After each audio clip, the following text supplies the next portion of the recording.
Every Saturday is Cat Day on Echoplex Media, and not only are we posting fucking cats, we invite all content creators to join our open panel. Visit echoplexmedia.com/panel to learn how to join. Every third Saturday is Operation Catterday, where we cover this week and last year and play the best clips from the cast of conspiracy characters that Now Space has learned to loathe. The show starts at 8 p.m. Pacific at twitch.tv/echoplexmedia. Find our full schedule at echoplexmedia.com.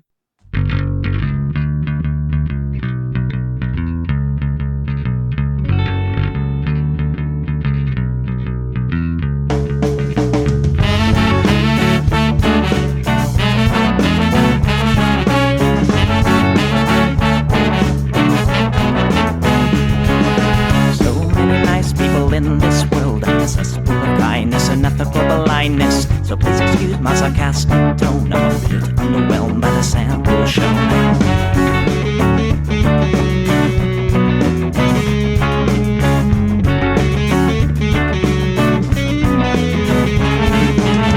Mr. Piss-drunk fraternity guy, you got my asshole, bloodshot eyes.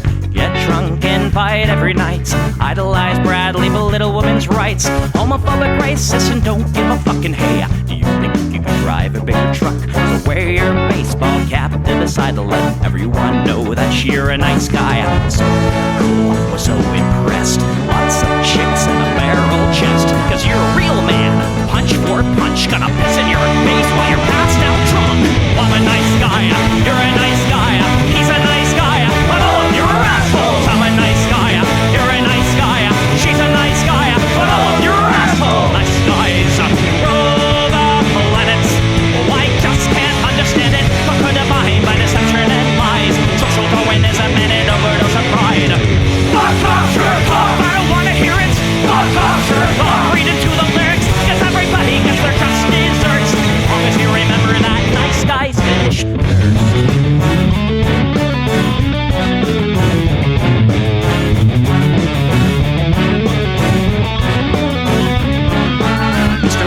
You're next on the list. Such a nice guy who speaks through his fists. Prick with a penchant for messing with heads. A broken nose for dinner and breakfast in bed. Alcoholic, paranoid, and suicidal too. But you'll probably kill her before she gets away from you. Screws in a pool of blood and cry. All your friends say that you're a nice guy. Have a drink, this one's on me. Look, you're doing fine, losing to your disease. Comatose, I'll pack your bags. Bury you with my cash ready to gag. I'm a nice guy, you're a nice guy. We're all nice guys, but all of you are assholes. He's a nice guy, she's a nice guy. Hey, Tom Bone's a nice guy. All of you are assholes. Nice guys rule the planet. The public demented.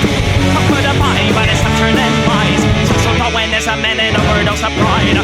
Fuck off, Sherlock! I don't wanna hear it. Fuck off, Sherlock! Read into the lyrics. So let the blood you spill quench your thirst. As long as you remember that nice guys finish first.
All right, everybody, welcome to the Plex. Welcome, podcast listeners. Welcome, live viewers on Twitch. Welcome, live viewers on Odyssey.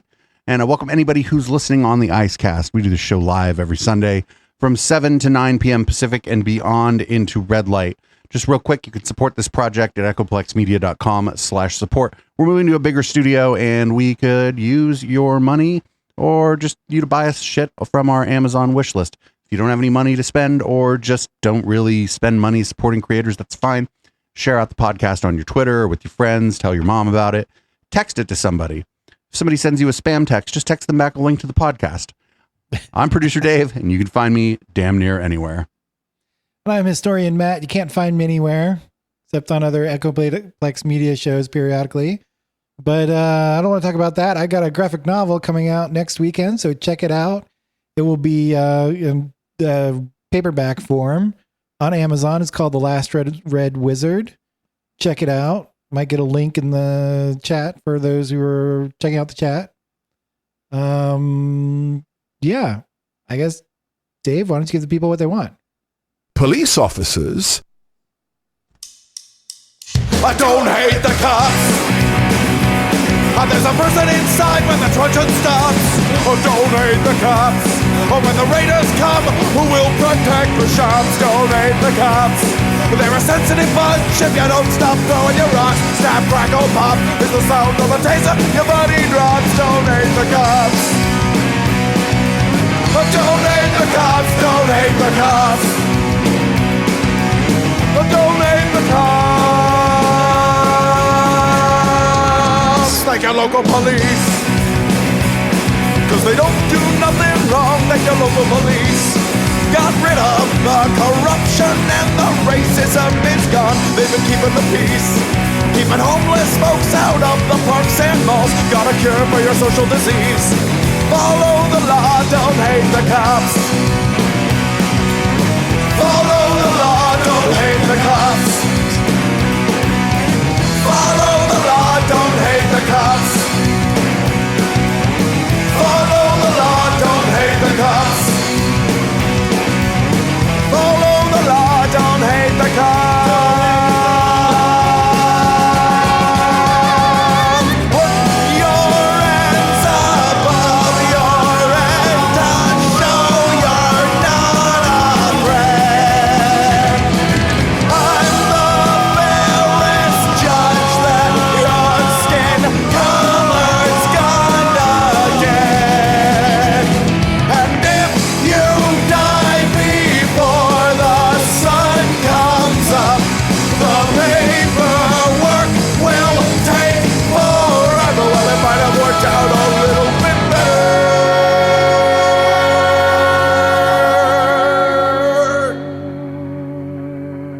if you didn't hate the cops.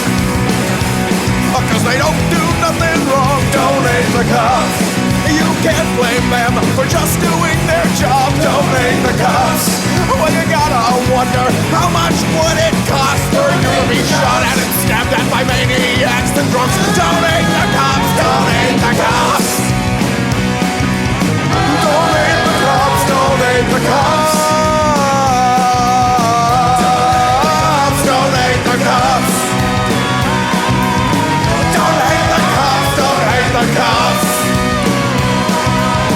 Don't hate the cops. Don't hate the cops.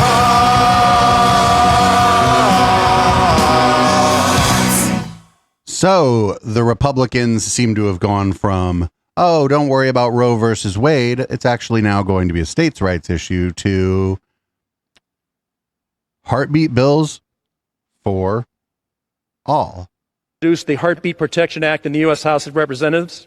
This bill would legally prohibit future abortions from being performed if a preborn child's heartbeat can be detected, with the exception for when a mother's life is endangered.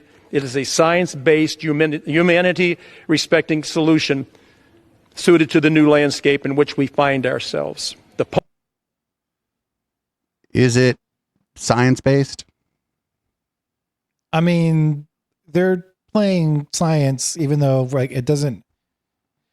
Science is not something that fully works in this situation. It's, you know, philosophy kind of, or a religious thing to determine when life starts. But they're trying to say because you can use science to determine if there's a heartbeat. That's why they claim it's science. Do we know at about how many weeks a heartbeat can typically be detected? I believe we do, and I do not know when that is. I meant we as in us on the show, but it's stunning. Me and Matt don't know something. That's okay. I don't like this stuff. I feel like it's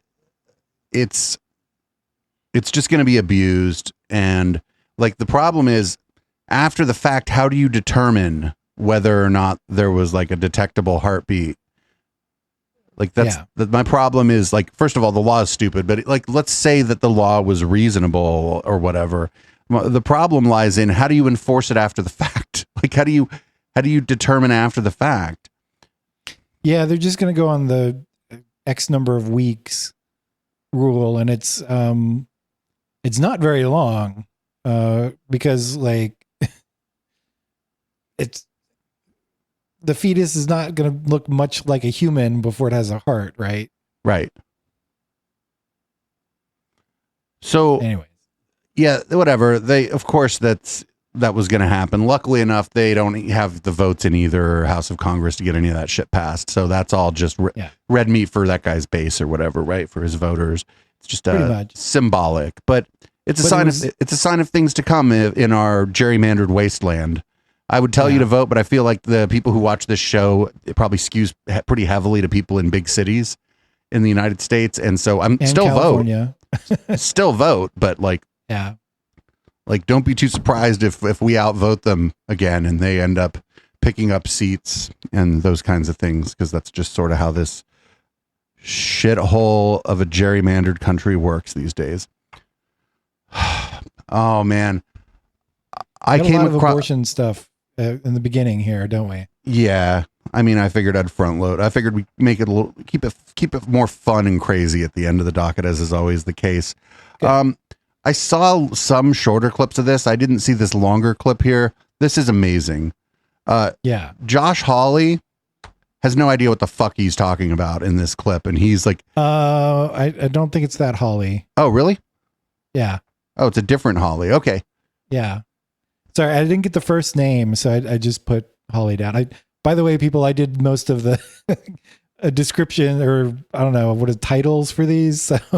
Yeah, thanks for that too, by the way. I didn't have time. I did the best I could. I do the best I can every week too. So this is House member Holly. We'll see which Holly it is. But this person has no idea what an ectopic pregnancy is or what an abortion is. Yeah. Thank you, Madam Chair. Ms. Hawley, please state for the record, when an ectopic pregnancy ruptures, what are the chances that it can be carried to term? My understanding is that when an ectopic pregnancy ruptures is a life-threatening condition. That's why. Holly isn't a member of the House of Representatives. Holly is a witness in front of the House of Representatives. It's Ms. Hawley. For an ectopic pregnancy is not an abortion. I'm sorry. Oh, there it was. Aaron. Holly. Again, could you just answer the question? When an ectopic pregnancy ruptures, what are the chances that it can be safely carried to term? And you know what, just to make this even clearer, I'm looking for a number between 0 to 100. Can you give me a percentage? Sure. I believe 0 ectopic pregnancies, even those that do not rupture, have a chance of successfully being carried to term. That's why the treatment for them is not an abortion. Reclaiming my time. It seems that there is a deficit in your understanding of reproductive health. In fact, I want the record to reflect that according to the American College of Obstetricians and Gynecologists, treatment for ectopic pregnancy requires ending a non-viable pregnancy. Now, let's turn... With respect, ma'am, that's not an abortion. That is an abortion. This is my time. I asked you time. a question. You answered, and I'm now providing you with the accurate information from medical experts. My question was, when an ectopic pregnancy ruptures, what are the chances it can be safely carried to term? The answer is 0%. I answered that correctly. Further, I got the right answer though.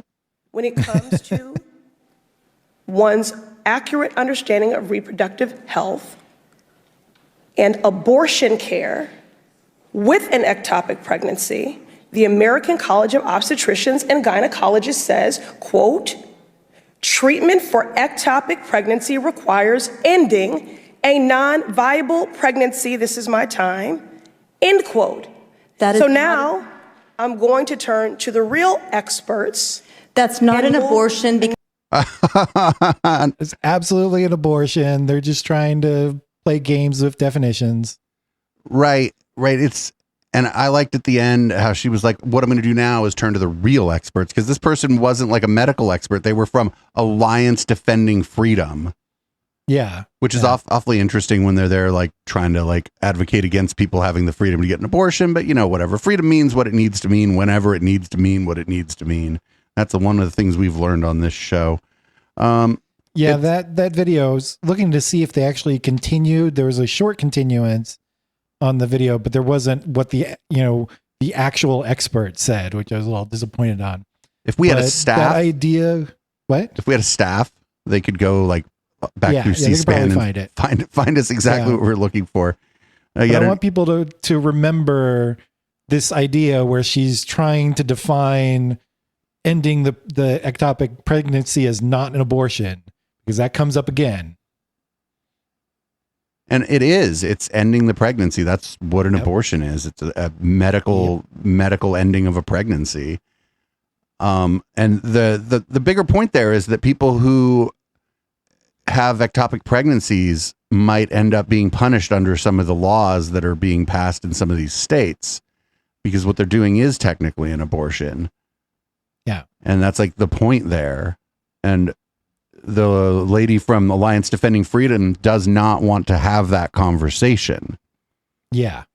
But the one of the problems is if you want to go in front of the House, like you kind of just have to have whatever conversation the people asking you the questions want to have, because that's what you're there for. You're there as like a witness or some kind of expert or something. But that lady wasn't an expert. I bet the Republicans on whatever committee that was decided to have her there.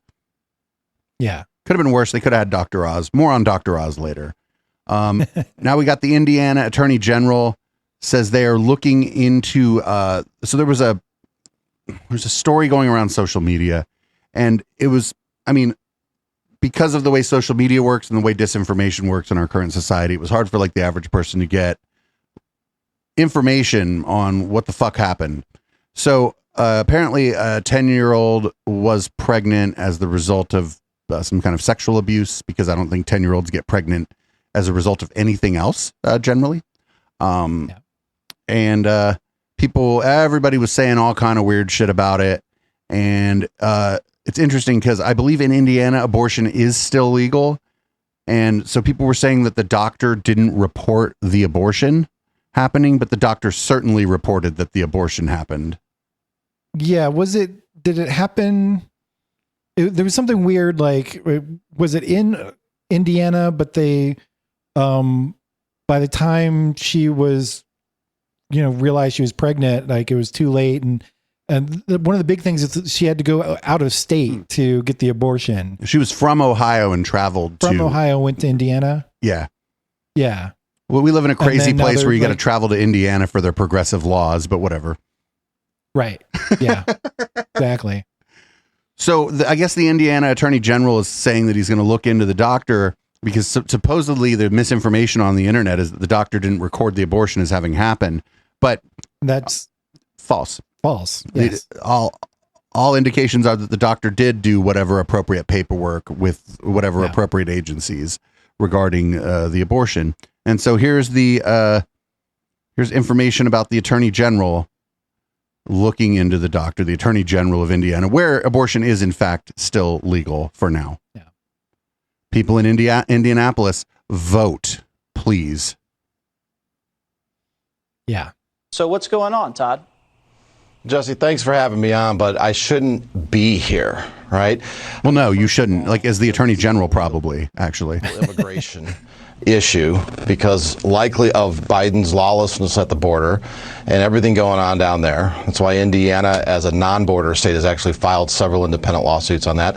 Then we have the rape, and then we have this abortion activist acting as a doctor with a history of failing to report. So we're gathering acting as a doctor. Come on, as we speak, and we're going to fight this to the end. Including looking at her licensure if she failed to report. And in Indiana, it's a crime to not report, to intentionally not report. So what? Yo, What do you mean a history of failure to report? This person would have lost their fucking medical license if they like did that shit twice, probably. Yeah. I don't know about her history or if there's anything there, but apparently with this abortion, she absolutely reported, did everything by the book. It was totally legal, but now the whole problem was when the story first came out, there wasn't a lot of solid info on what was going on, and the right-wing media jumped on it and tried to say that it was misinformation from the left. And then it was proven to be true, and so now they're trying to grasp at straws for anything else they can do about this story, because it makes them look so incredibly bad. Well, it's just that like the misinformation machine ramped up before anybody had any information. And to be honest, like it only made the people who it made look bad. It made them look bad to people who already think they look bad, right? Like, well, yeah, true. Like the true believers, the people who bought into the misinformation and respread it, they either believe the misinformation and the more cynical part still believe it. or the more cynical part of me thinks they know that it's bullshit, but they were spreading it around anyway. And I think some people do that because, like, what is it? The ends justify the means. And unfortunately, what's fucked up here is that there's like this little girl who had like this traumatic experience. And even though luckily enough, her name isn't out there as far as I know. Right. It's not like 10-year-olds can't read or learn about things in the news. So this person's shit is all over the news and they're just being re-traumatized and lied about. And then this doctor who like probably saved this girl's life is now being dragged through the mud because I don't think, I'm not sure that a 10-year-old's body can survive a pregnancy and delivery. Yeah. I am not sure that that's a likely scenario. So this whole thing's fucked up. But one good thing, but it cuts both ways. One good thing is everybody's medical records are private. It does cut the other way, though, when somebody claims their kid was vaccine injured because you can't fucking fact check them. But in this case, this is why medical records are private, so that this girl's name isn't all over the fucking news, because that would be fucking disgusting. Not for nothing, too. Just during the AIDS crisis, AIDS patients' names being published would be fucking disgusting, too. Yep. So that is what it is. I don't know who Representative Norman is, but I did watch this clip, and I have the context of this really doesn't matter. Representative Norman is an idiot and an asshole, and he just gets his ass handed to him on this one, I think. So we're really bad for him, but he kind of got, you know what I mean? You go out there in the courtyard and you talk your shit. Sometimes you get what you deserve. Yeah. You agree with infanticide? Well, I think you're using inflammatory language to basically describe a situation that does not happen. We don't have infanticide happening. Doctors would not do that, and neither would folks who have carried pregnancy. Okay, would a healthy child, do you agree if a healthy child is born, that is that woman's right to decide if it lives or dies?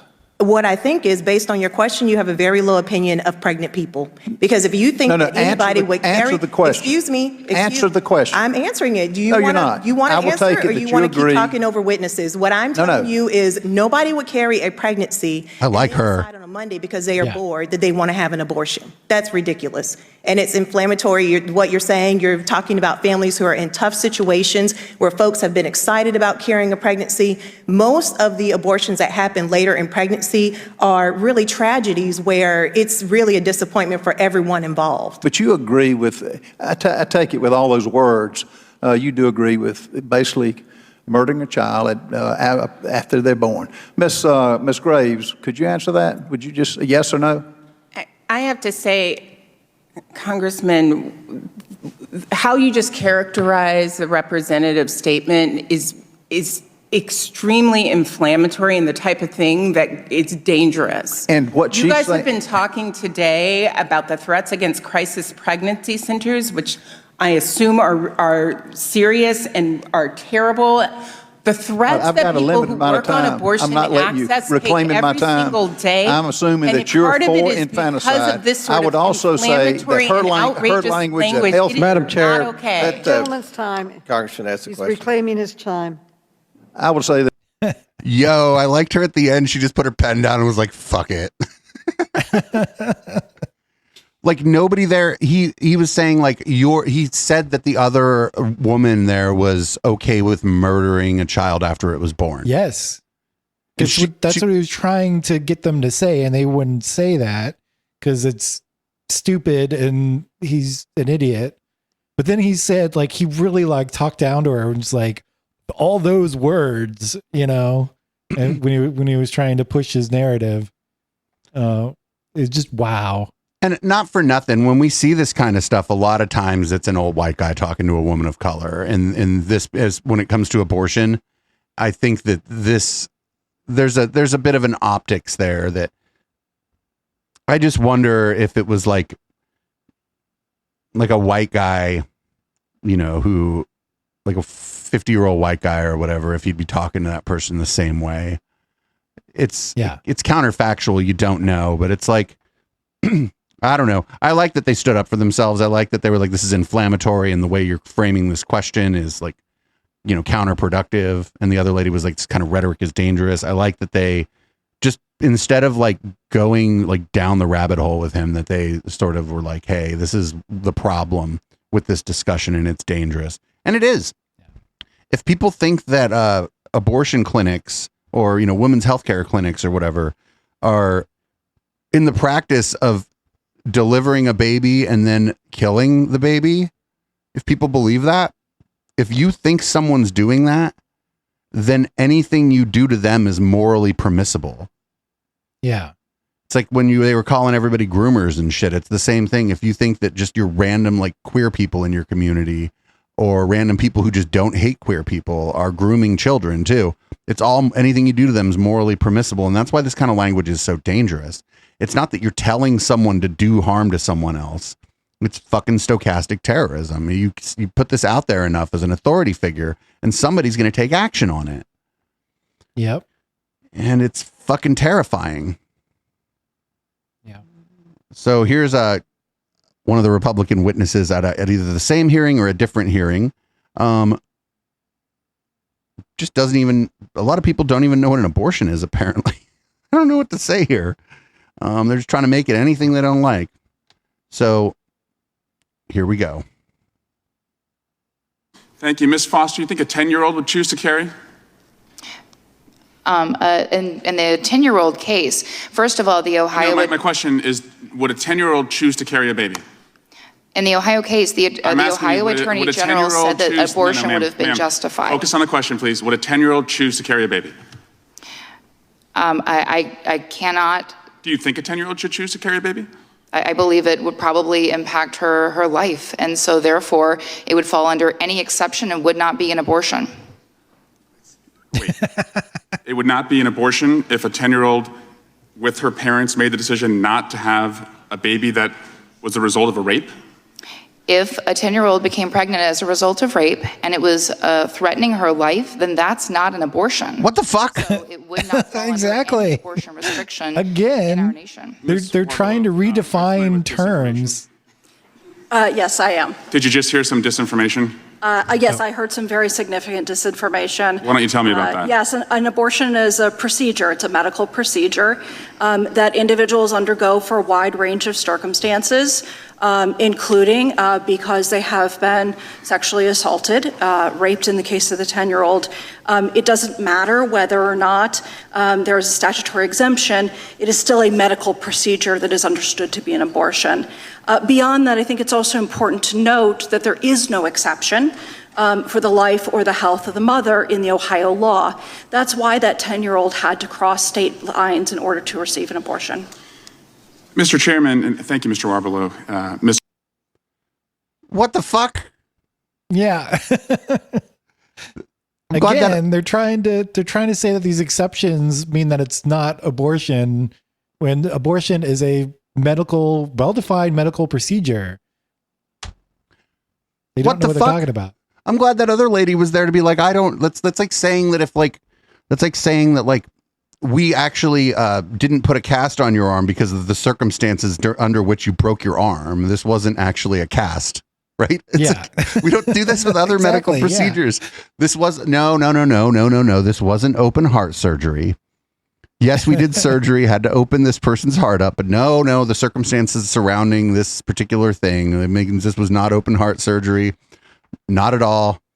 No, I don't know what, we just chose to open this person's heart and fix it. Yeah. Listen, just like we'll take the small victory here that the people they've put in front of Congress to talk about this are dumb fucks, right? Like that they can't say, instead of saying, oh, that's not an abortion, they can't just say this is an extreme circumstance, and in these extreme circumstances we think that most state laws will carve out exceptions and allow an abortion to happen. Instead, no, that's not an abortion, she's 10. Like, that's not actually, that lady didn't have a facelift, she's 84. Like, what are you talking about? Right. Yeah. Like, come on. Nah, Dave didn't get butt implants, he's 45. Like, you know, what are they talking about? Oh my God. So we're about a half hour in, so we're going to skip ahead a little bit here. So there's this guy that's been like hassling elected officials. I'm generally in favor of hassling elected officials. I actually don't think that in and of itself hassling elected officials in public is bad. It's just that this guy's a dick, and he's like just being a dick. He's not really making any good points.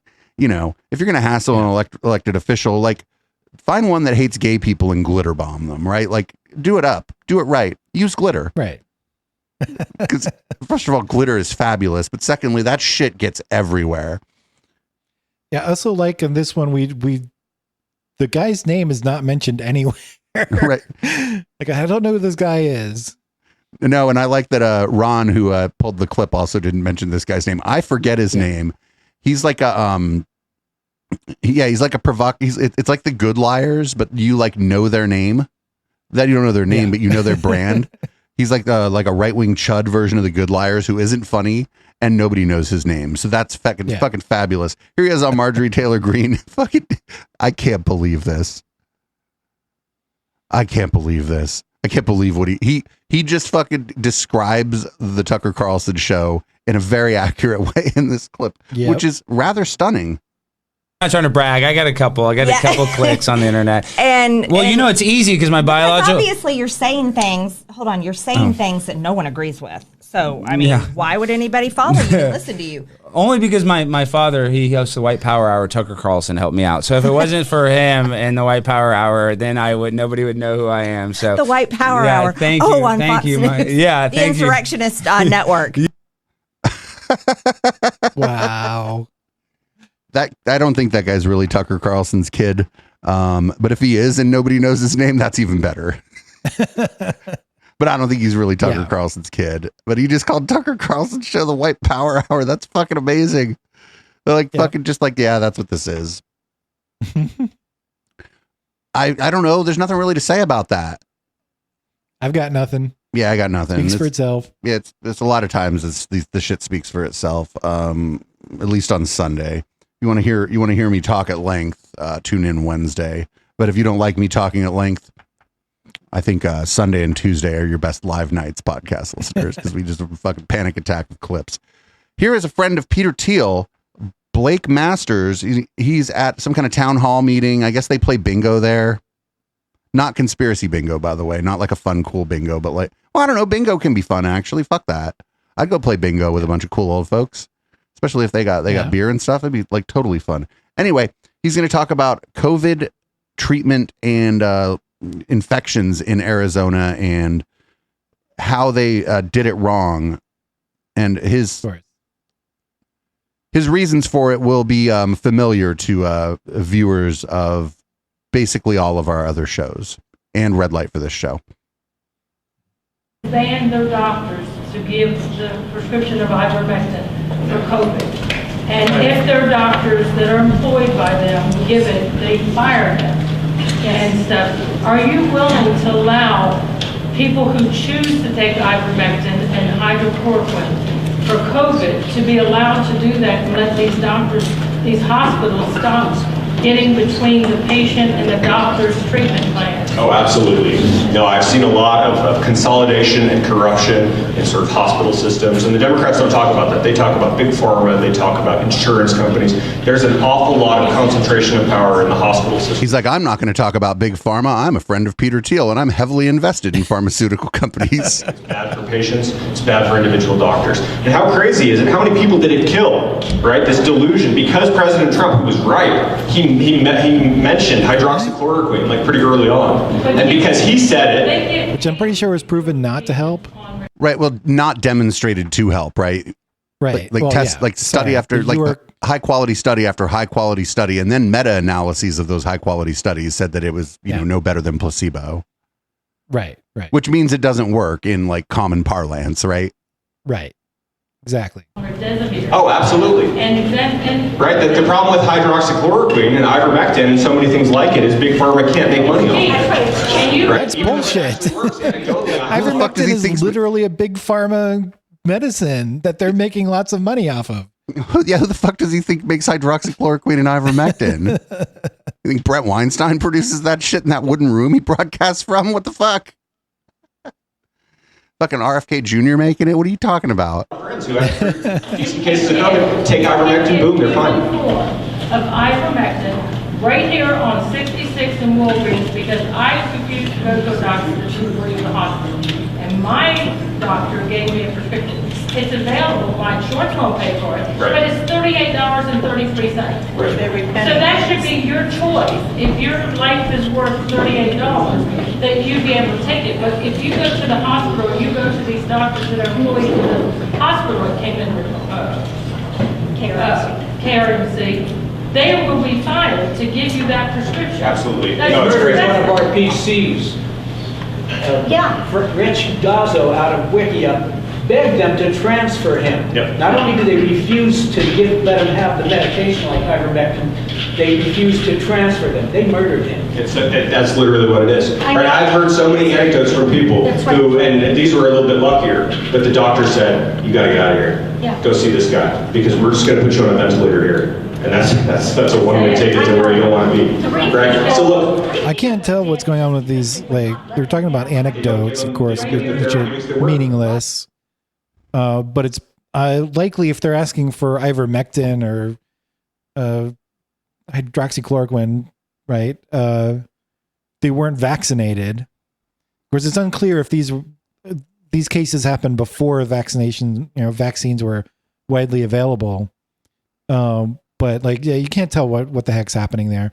But I would say, like, I just heard from, on the news from one of the government officials on I don't remember where he's from, but talking about COVID-19, and there's new variants out that are getting around the vaccine. But apparently, if you have, you've done both vaccine shots and a booster, you're pretty well protected. And if you have the second booster, which unfortunately we are not eligible for yet, but apparently if you have the second booster, even with these new variants, though you may still get it, it's virtually impossible for you to die. Like, it's just such a low percentage probability that you will die from it, that it's almost guaranteed survival rate, And like, not for nothing, like the person, like this anecdote they're talking about, right? Where this person has COVID to the point where they need to be on a ventilator, and they're like begging for an unproven treatment because of propaganda on social media. That person's a victim. Yeah. Not of the doctor and the ventilator, but of people like Brett Weinstein, people like this fucking friend of Peter Thiel, Blake Masters, people like Robert F. Kennedy Jr., people like Dane Wigington, people like Del Bigtree, and to a much lesser extent, people like Austin Bennett, because nobody pays a lick of attention to fucking Austin Bennett anymore. But, these people are victims. Like, I used to like have a different sort of view on this stuff. I thought that like, oh, these conspiracy theorists are just crazy and this and that. And I'm like, well, now I'm like, well, a lot of these people are just looking for answers, and they don't have answers, and they probably don't. Some of them don't have health care. And so, some fraud or huckster comes along and tells them that some pill that's only 32 cents a pill is going to cure them. They're going to be motivated to believe that. Yeah. Because you want to believe that the cure is out there and that you have access to it. Even that doesn't make any sense because the vaccine is free. I mean, it's being paid by the government. You don't have to pay for it. It's free. You get it for free. So it's cheaper to get the vaccine, and it actually works. Right. But I mean, once you've already, once you've kind of taken the anti-vaccine propaganda hook, line, and sinker. That's true. And then you're sick with the thing. I just feel sorry for these people. And I also feel sorry for their family members who were like maybe are not conspiracy theorists and have had to maybe set some boundaries in their relationships with family members who they otherwise got along with, because COVID sort of brought people's conspiratorial thoughts and whatever to the like the forefront, and that's maybe they get obsessed with it and that's all they can talk about. And now, you're like, oh, do we invite Uncle Fred to, Thanksgiving? And if we do, how do we deal with this? Like, I feel sorry for their families. I feel sorry for their kids. I feel sorry for the other people in their lives, their friends, their neighbors, because like it didn't have to be this way. It just didn't fucking have to be this way. But here it is. It is this way. So our next one is like really funny. I can't believe this next one. So this is John Bolton just copping to having organized coups in other countries. What a fucking monster. You gonna read the title that I added? Yeah, your title is John Bolton. I should know what it takes to attempt a coup. I helped plan one.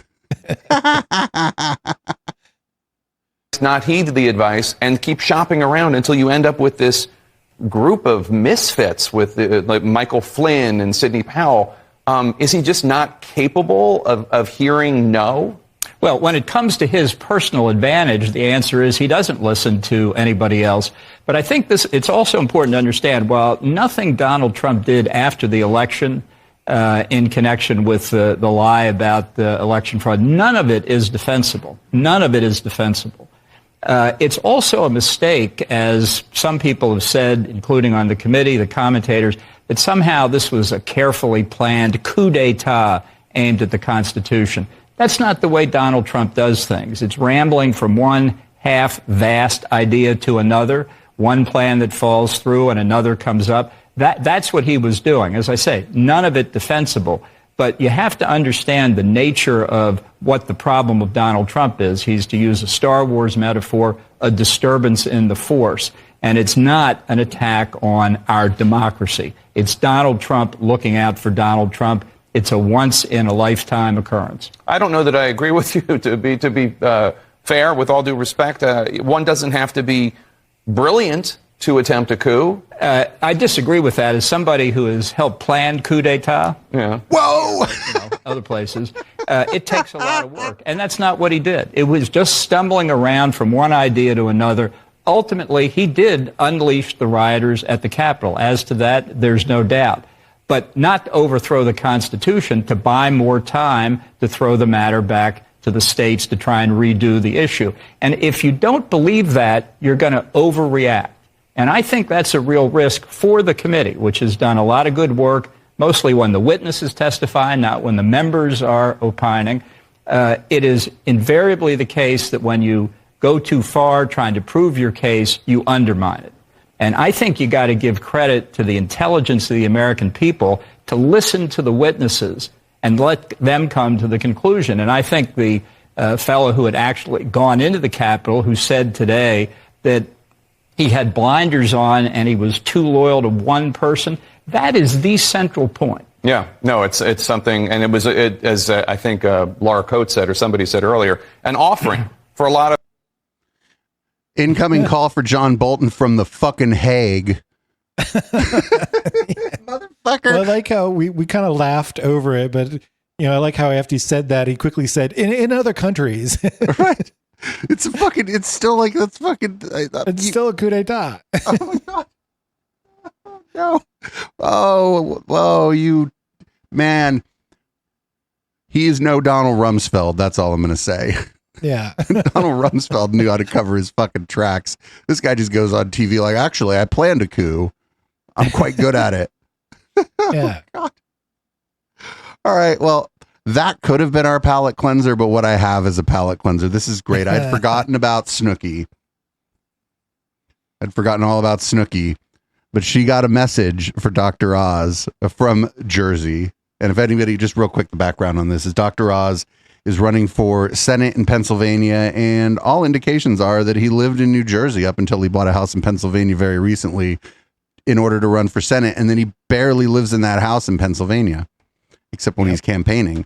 So here's a message from Snooki from the Jersey Shore. Hey, Matt. This is Nicole Snooki.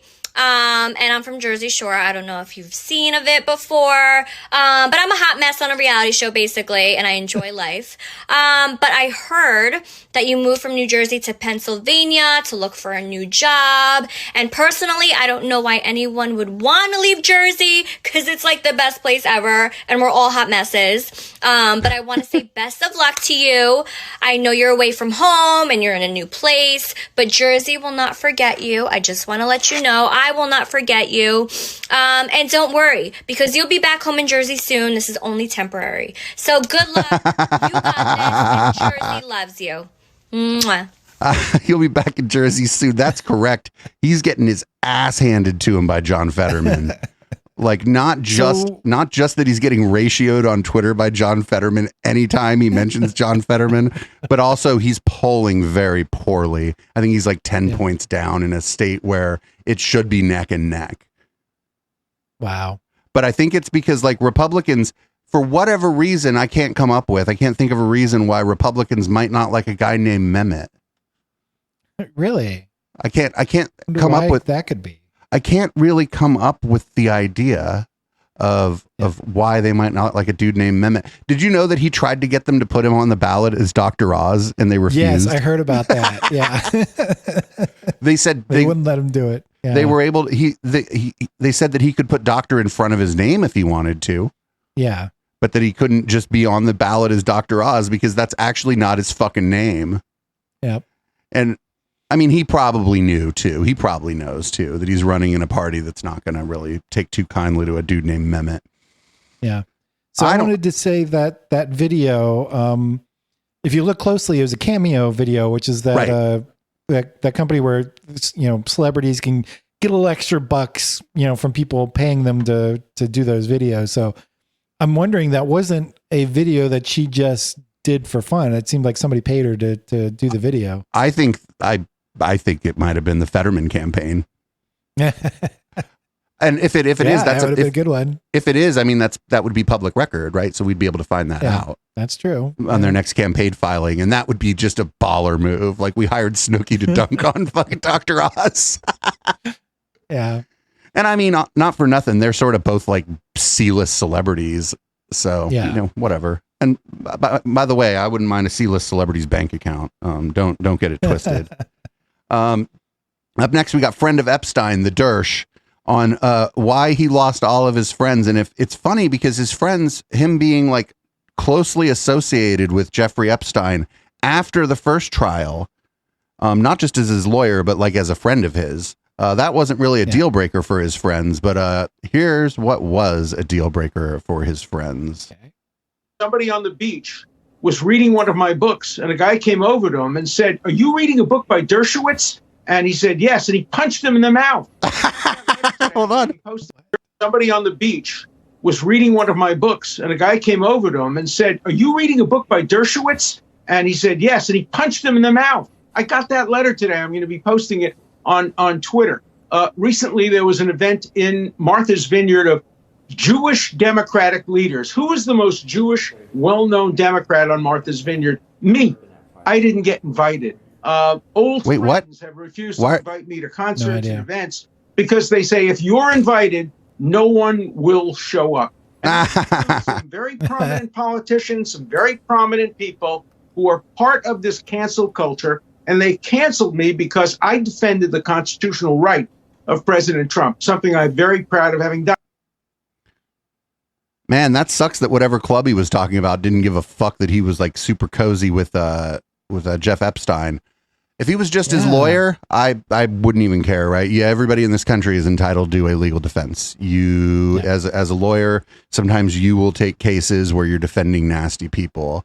And I think that shows integrity, actually, as an attorney, if you carry out your duties well, if somebody's disgusting. I remember they slammed Hillary Clinton when she was practicing law for having given legal defense. I think it was a murderer. And instead of her just saying everyone's entitled to a legal defense and my job as an attorney was to provide a legal defense, she tried to act like it was something else. It was weird. She never, and it was during the 2016 election in which she never really missed an opportunity to like not slam dunk an obvious question by like. Well, yeah. She was pretty bad about that. It was pretty bad. It was a shit show, and not for nothing, she still got the most votes. The country's a gerrymandered shithole. What was Dershowitz defending Trump for? Like, I don't even think it was a legal defense thing. I think he was just defending his First Amendment right to say things, like kind of in public. I don't think it was like in a court case. But yeah, Alan Dershowitz is a fucking slime ball. And also I would like to say, even though it's funny, it's not cool to punch people for reading something. Yeah. But that's the best thing about that story is it's probably not true. That's probably true. Yeah, you're probably right. Yeah. Probably not true. Yeah. I like how you used my description of Mr. Shapiro in this next one.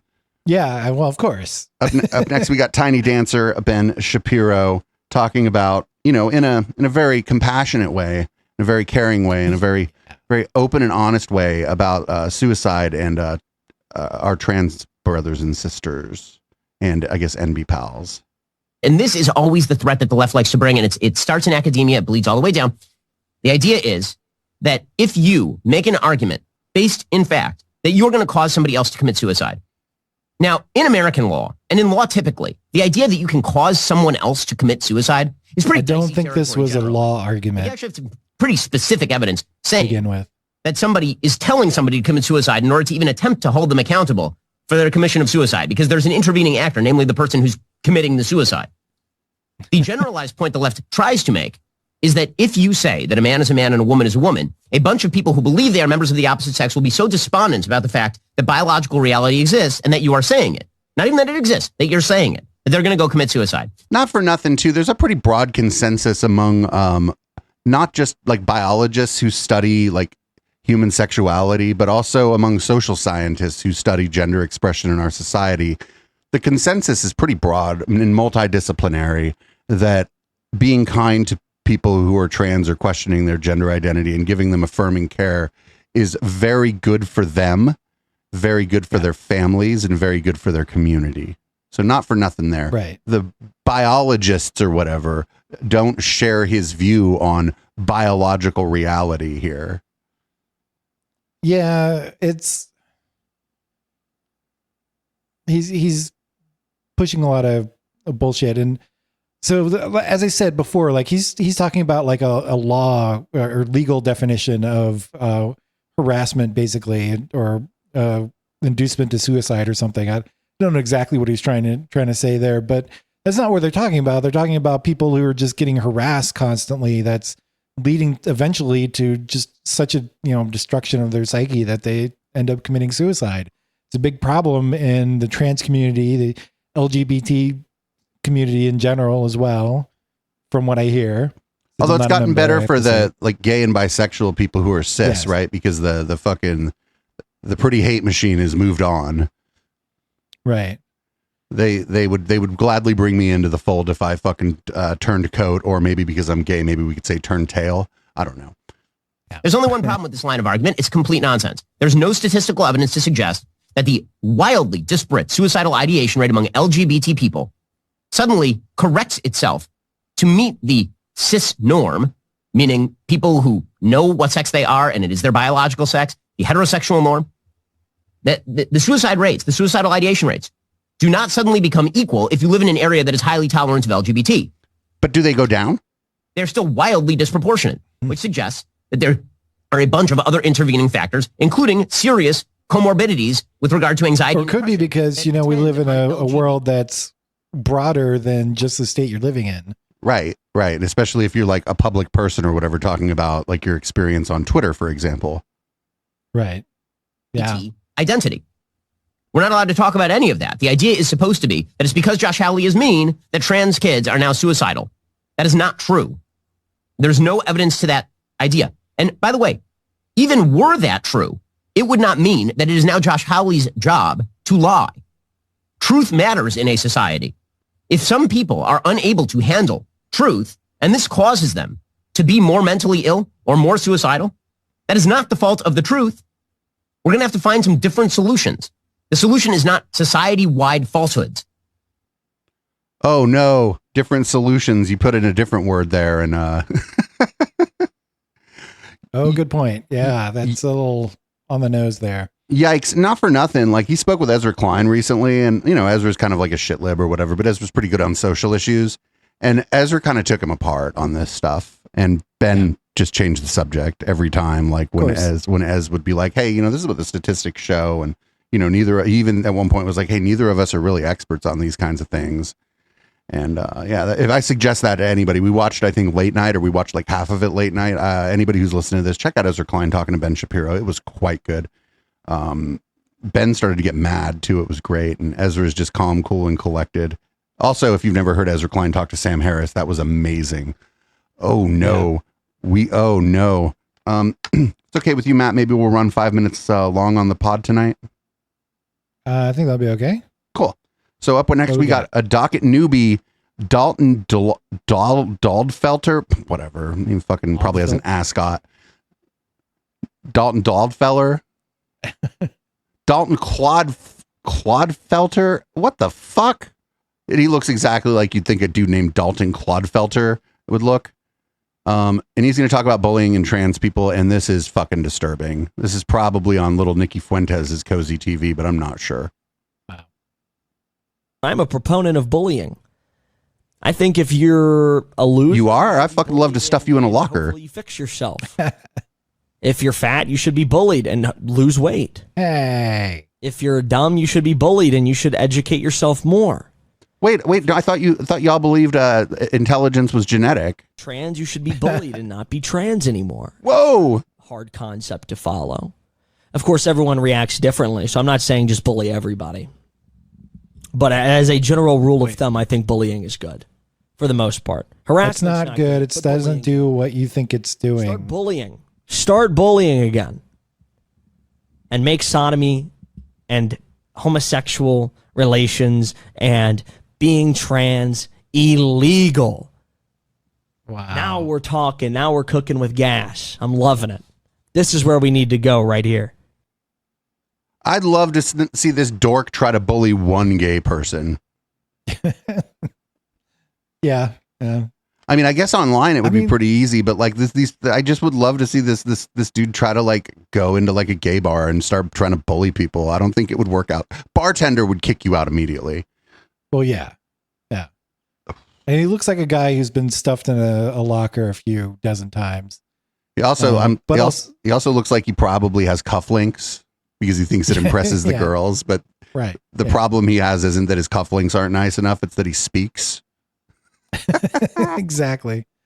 But also, just to be clear, like bullying people for anything like does not do what you think. What doesn't get you to your goals. Like if you bully a fat person to get them to lose weight, even if you're friends and you're just being joking and ribbing with your friends kind of thing, that doesn't help them, lose weight. Like that doesn't actually get them in that direction. It just fucks them up mentally. In fact, if you're if you're not their doctor or whatever, maybe you just leave them the fuck alone. Yeah. Because like you don't have the right advice anyway. Right. And maybe the doctor doesn't even have the right advice and refers somebody out. So up next, we got Alex Jones. Alex Jones likes it when we play clips of him, but apparently doesn't like it when the J6 committee plays clips of him. Clip now. The January 6th martial law, New World Order communist hearing aired clips of my show and said that we were planning an attack on the Capitol. Well, attacking the Capitol made people trying to protest the election, which is legal and lawful, look like idiots. And I was there and tried to stop it. But it's true. Matt Bracken, been a guest here many times, and he co-hosts. Why does he have video from Dr. Strangelove behind him? Over here in a few I minutes. don't know. And one time, I think it's supposed to represent the Illuminati planning things. Before January 6th and said, storm the Capitol. The funny thing was, he would never come on the show or talk to us after January 6th.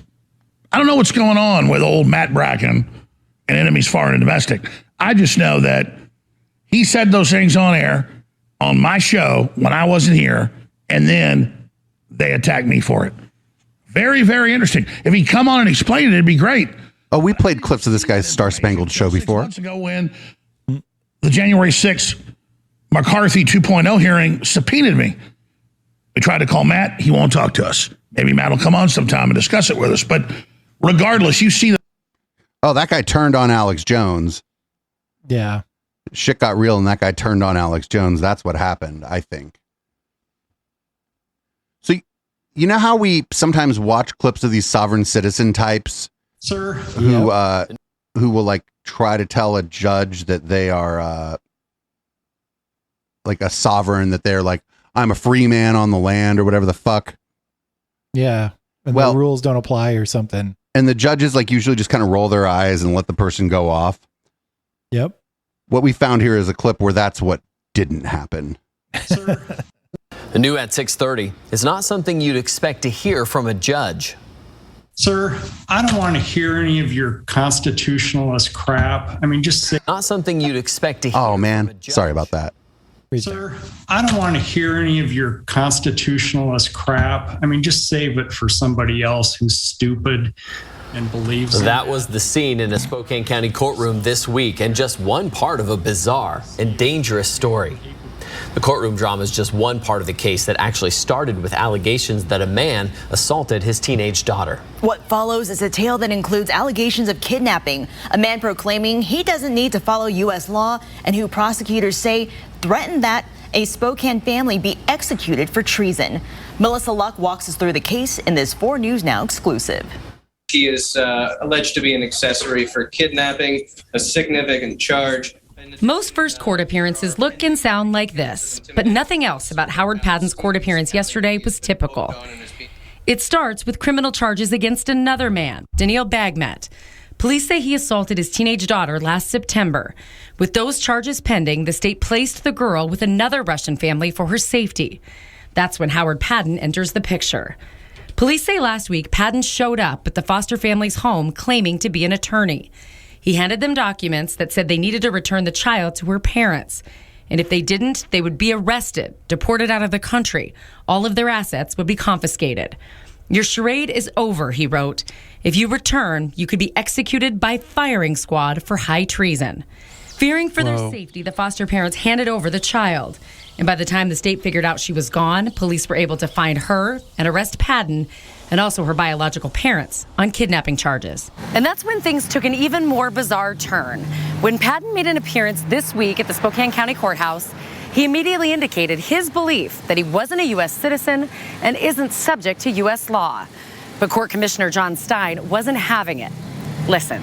Is this the Howard Padden trust you're talking about? I'm appearing as a living man. Sir, I don't want to hear any of your constitutionalist crap. I mean, just save it for somebody else who's stupid and believes in that. Without his cooperation in the proceedings, Stein appointed Padden a public defender who tried to poke holes in the charges. We don't have firing squads. This is not something that is going to happen. And there were no direct threats made other than what was in this paperwork, which very clearly, again, is not something that occurs in the United States. But Stein contends this family is from Russia and may not be familiar with how U.S. law works. Prosecutors revealed Padden already faces a litany of charges for pretending to make and enforce his own laws. Mr. Padden, who claims to be the de jure Chief Justice of the state Supreme Court. Padden faces 32 counts of intimidating a public servant in Stevens County. In that case, he's accused of threatening the county treasurer because he didn't believe in paying his taxes. He sent this fake foreclosure document to her and 31 other county and state officials, including Governor Inslee. In it, Padden says they have 30 days to hand over their property, and if they don't, they will be tracked down by bounty hunters. Padden is now booked on those charges and faces these new kidnapping charges in Spokane County. Whether he believes in the U.S. legal system or not, he's now very much a part of its process. I'm Melissa Luck, 4 News Now. That's crazy. Yeah. But like, good on the judge, because we've watched enough of these kind of sovereign citizen things where the judge like doesn't say anything, and like then the sovereign citizen movement will play it to suggest that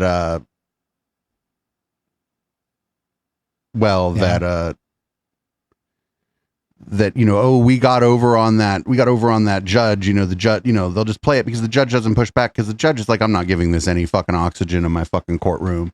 They're just not gonna deal, they're not gonna like listen to it, hear it out, argue with the person. This judge was like, I have a full docket today. Like, I don't know, maybe he didn't sleep so well the night before, and he was just like, today is not the fucking day. Yeah. Free man on the land. But the story behind that is fucking terrifying.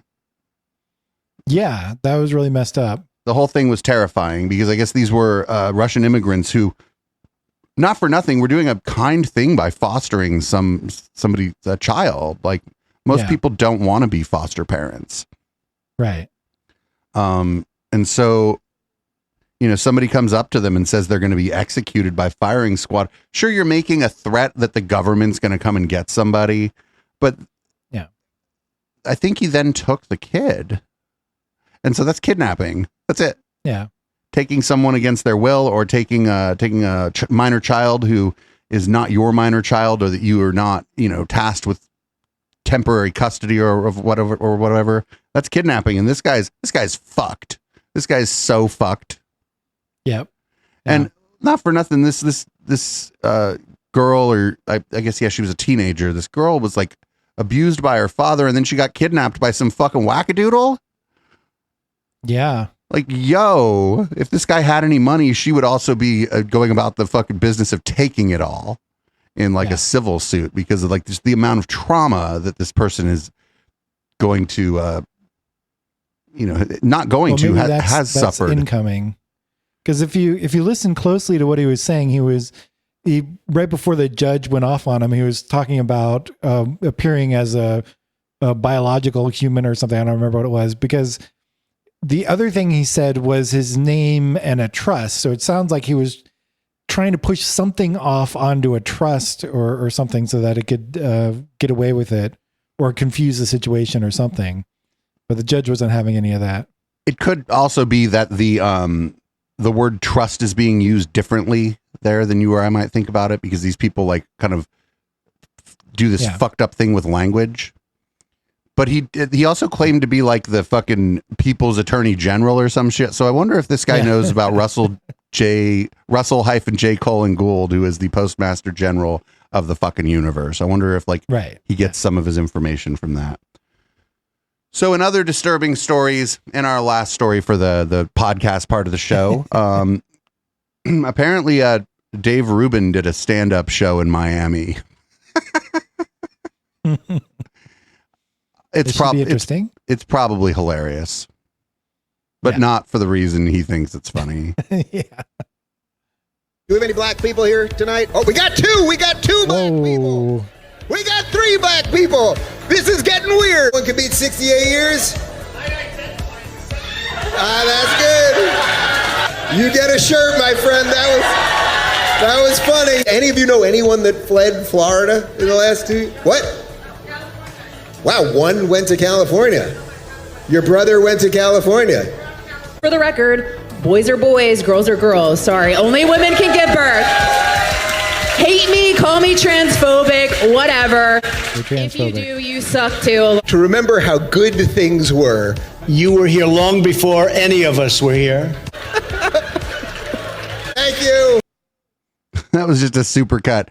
I imagine that the full 2 hours of that was fucking excruciating. And I'm glad that we don't have the money to force you to go to things like that in Florida, Matt. Yeah.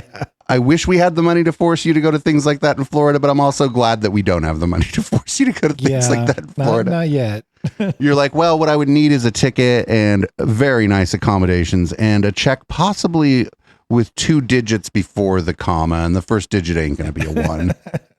I just want to point out that from where I am to go down to Miami is probably very similar from going from Northern California down to like LA, like that kind of distance. So airfare too. Yeah, I would pretty much have to fly. Yeah, luckily enough, this network doesn't have any money, so we can't like pay people to abuse themselves in that sort of way. Hey, Matt, thanks for sticking around a couple extra minutes. I know it's midnight where you're at, and that I think you mentioned you've been trying to go to bed earlier. So trying. Oh, me too. I've been trying to get myself going to bed a little earlier, just because I know that like when we move the studio, that it'll be better to be awake like during the daytime. Better for all involved. Speaking of which, we're moving. I'm moving. We're moving the studio to a bigger location. If you listen to this podcast to the end, that means you liked it, I think, and that means you like me, which is insanity. But you can support the move. Just go to echoplexmedia.com/support. There's a bunch of ways to support financially. And of course, if you can't do that or don't want to do any of that, just share the show with your friends, and we'd be glad you did. As always, at the end of this show, until we find a better song to end like basically every fucking show with, which is going to be hard. This is Boomers by Periscope. When I come back, the contents of my drink will have changed, and so will the color of the lighting in the room, and I'll chop it up a little bit with chat. Thanks everybody for hanging out this evening, and thanks everybody who has been supporting this project, Patreon, Twitch subs, people who've donated money directly, anybody who's bought anything on our Amazon wish list that hasn't shown up yet. Just thanks everybody. We're excited about the move and what's coming next. What I am not excited about is the studio being in a garage during August, but we'll see how that goes. Boomers by Periscope. Thanks again, Matt. I'll see you tomorrow for How the Tech Are You. Everybody make sure you download How the Tech Are You on your podcast app, whatever. I'll see everybody on the flip side.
Try and be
Have you been shadow banned by the liberal media? Free market got you down? Do you get ratioed on every Twitter post because of your shit takes on literally everything? Then producer Dave and HK are probably watching your 3-hour dissertation on how a tomato cannot possibly be a fruit because gender and critical race theory can be cured with ivermectin. The Intellectual Dollar Tree, every Wednesday at 7 p.m. Pacific. Please leave it a 1-star review on iTunes. Check out the rest of our schedule at echoplexmedia.com.